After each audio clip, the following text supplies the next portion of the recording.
السلام علیکم ورحمۃ اللہ وبرکاتہ۔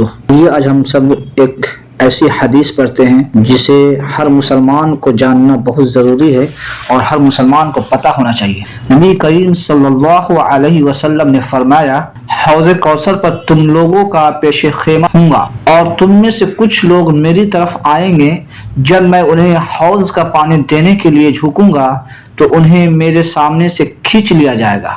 میں کہوں گا، اے میرے رب، یہ تو میری امت کے لوگ ہیں۔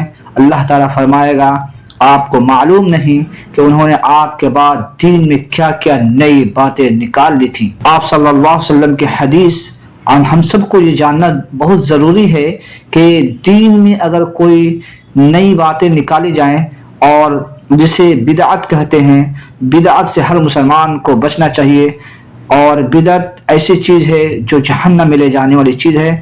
اس حدیث پر ہم سب